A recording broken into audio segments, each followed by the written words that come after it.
Il y a quelques mois, comme je m'ennuyais, j'étais allée sur Tinder. Je ne recherchais pas quelque chose en particulier et certainement pas une relation amoureuse. C'était un de ces moments pour le fun, pour voir qui me ferait glisser vers la droite et pour avoir aussi des discussions futiles. De plus, il y avait toujours une chance pour qu'une fille soit partante pour la nuit.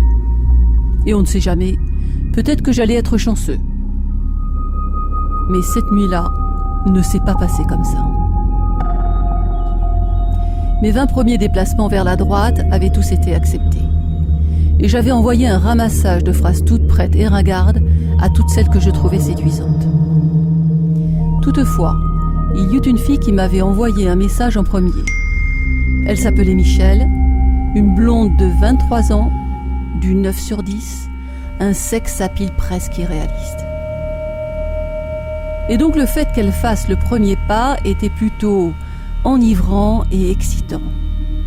En plus, elle était proche de chez moi.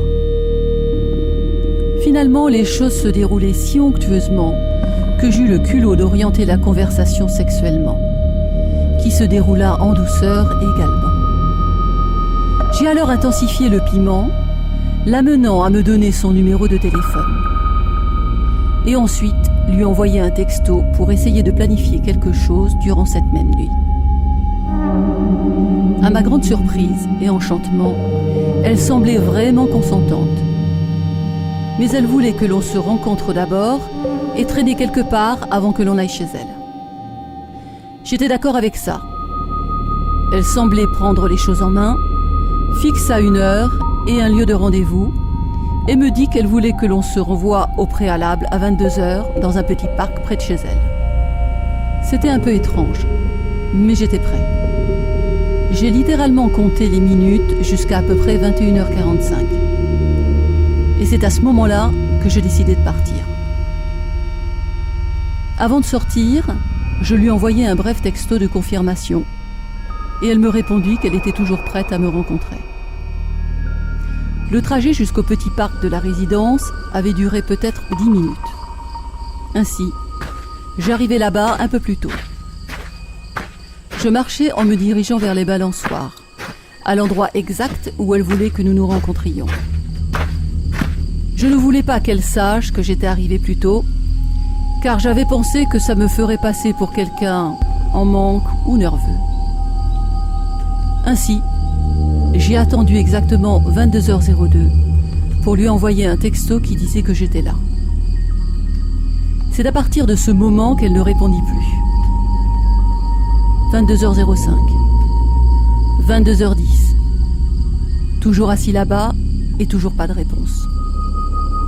Au début, je me suis dit qu'elle était en train de conduire et qu'elle ne pouvait pas vérifier son téléphone. Comme les minutes passaient les unes derrière les autres, cette idée a commencé à devenir de moins en moins pragmatique. Et l'idée qu'elle m'avait plantée devenait de plus en plus réaliste. L'aire de jeu était entourée d'arbres. En fait, la totalité du parc était très boisée. Étant donné que cela eut lieu en soirée, durant un jour de la semaine, personne ne se trouvait à l'extérieur.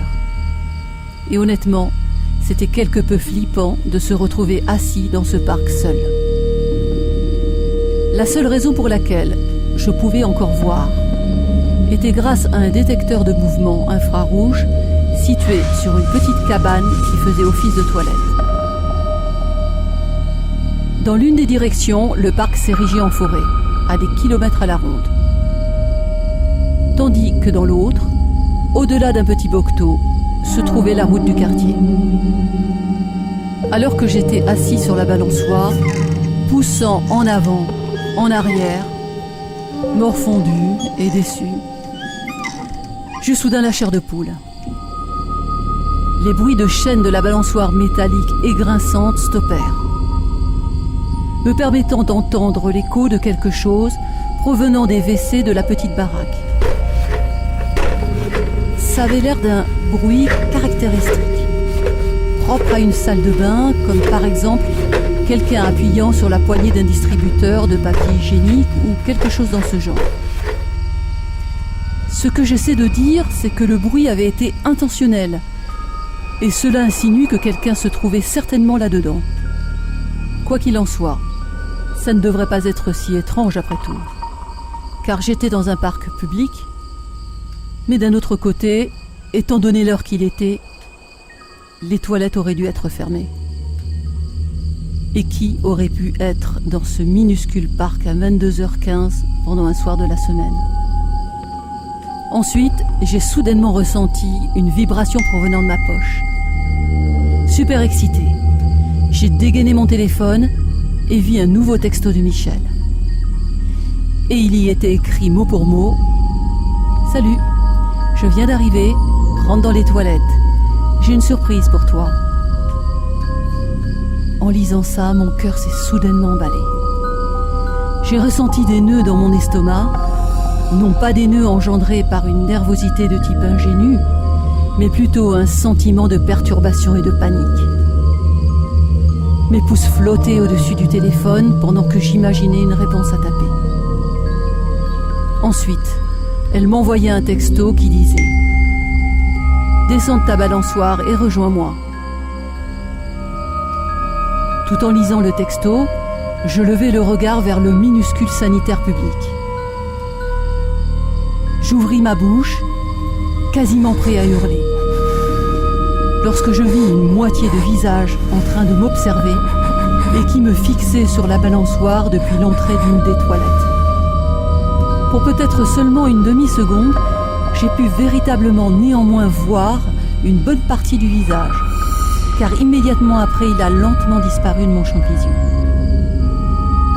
Honnêtement, dans le feu de l'action, je n'ai pas pu dire s'il s'agissait d'un mâle ou d'une femelle. Mais je compris que quelque chose de glauque était en train de se passer. Et je ressentais que j'étais très perturbée par la situation. Ainsi, silencieusement, je descendis de la balançoire et sur la pointe des pieds, je m'éloignai de l'air de jeu. Lorsque je me suis retrouvée suffisamment loin, je me suis mise à courir vers ma voiture et ma course effrénée en direction de celle-ci fut une des expériences les plus atroces de ma vie, car j'avais la peur constante que quelqu'un nous pourchassait. Au moment où je verrouillais les portes de ma voiture, je fis une mini-pause pour souffler. Mais lorsque j'eus jeté un dernier coup d'œil en direction du parc, je ressentis une frayeur déchirante et insoutenable à l'instant où j'aperçus un homme, mûr, sortir du bosquet et courir en direction de ma voiture. Illico, je tournai la clé de contact et j'avais pratiquement mis la voiture en marche avant même qu'elle n'ait été complètement démarrée.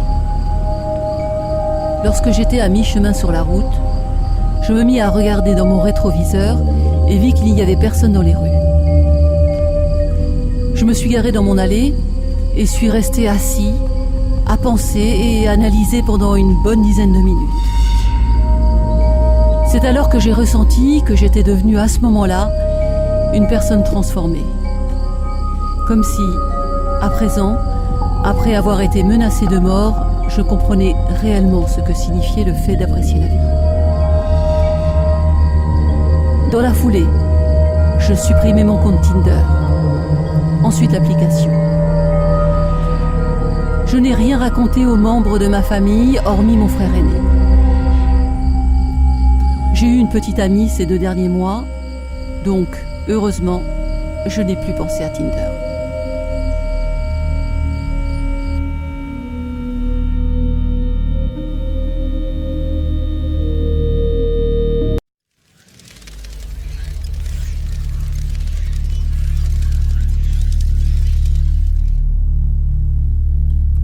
C'est en janvier 2015, en début d'année, que cet incident eut lieu. Je suis une fille de 23 ans et j'avais utilisé Tinder pour la première fois après qu'une de mes amies m'ait dit que son petit ami actuel provenait de cette app. J'ai toujours su que la plupart des gens de mon âge utilisaient cette application, plutôt pour se brancher que de chercher une vraie relation. Mais je me suis dit, si ça a marché pour mon ami, ça devrait marcher pour moi aussi. J'ai donc téléchargé la app et commencé mes recherches. J'avais fait glisser pendant un certain temps les profils sur la gauche. Lorsque je suis tombée sur un type nommé Adrien, que je fis glisser sur la droite car il me semblait mignon. Dans les 10 minutes environ, lui aussi fit glisser son doigt vers la droite et j'eus un match. Nous avons commencé à échanger des messages pendant quelques jours et il me semblait être un type plutôt cool. Au bout d'un certain temps, il a voulu me rencontrer en personne, mais étant de nature plutôt prudente et après avoir entendu toutes les histoires horribles d'usurpation d'identité, je décidai que pour la première fois, je le rencontrerais uniquement s'il acceptait que nous nous voyions sur FaceTime avant. De cette manière, je pourrais être certaine qu'il était celui qu'il prétendait être sur ses photos. Au début, il a hésité, mais après, finalement, je réussis à le convaincre. J'étais en train de l'appeler en FaceTime depuis mon ordinateur portable quand il répondit. Et là, effaré, j'ai vu un homme plus proche de la fin de ses quarantaines que de ses 23 ans. Il ne ressemblait pas du tout aux photos de son profil. Mais voulant lui laisser le bénéfice du doute, j'ai pensé qu'il s'agissait peut-être de son père ou de quelqu'un d'autre, et sur ce, je lui ai demandé si Adrien était à la maison. Il me répondit « Je suis Adrien. » Un peu déconcerté, je lui rétorquai « Vous ne ressemblez absolument pas aux photos de votre profil. Pourquoi mentir et prétendre être quelqu'un que vous n'êtes pas ?» Après ça, il m'a fait un sourire sinistre et me demanda « Alors, allons-nous sortir ensemble maintenant ?» Je lui ai répondu en disant « Non, je n'aime pas que l'on me mente. Et il est clair que vous avez de mauvaises intentions si vous essayez de masquer votre identité sur le net. »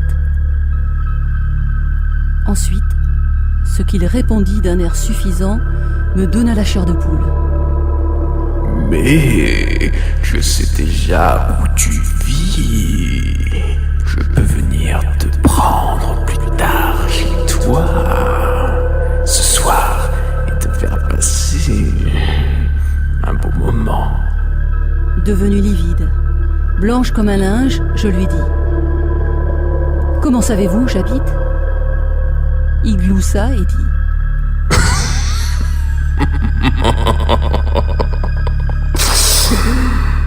C'est parce que je connais tout de toi. »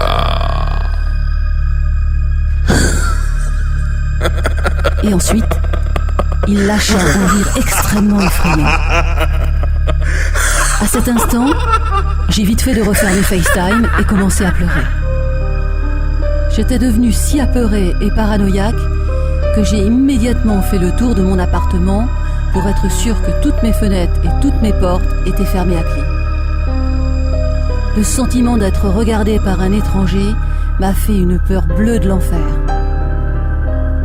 J'ai fini par supprimer mon profil Tinder, mis mon compte Instagram et Twitter en privé, et j'ai également changé mon numéro de téléphone portable, puis contacté la police, qui disait ne pas pouvoir faire grand-chose pour moi, dans la mesure où il n'avait pas encore attenté à mon intégrité physique. Et quand bien même, je n'avais pas de témoignage ou de preuve qu'il n'était pas celui qu'il prétendait être. La police me dit de les rappeler s'ils venaient à me recontacter. Mais bien heureusement, à ce jour, cet homme ne s'est plus manifesté. Malgré tout, je reste encore maintenant paranoïaque, à chaque fois que je mets un pied à l'extérieur de chez moi. L'horrible sensation d'être observé ne s'est toujours pas calmée. Et pour tous ceux qui utilisent cette app, j'espère que vous ferez preuve d'une extrême prudence avant de prendre la décision de rencontrer quelqu'un en personne. Assurez-vous, toujours, qu'il soit celui qu'il prétend être.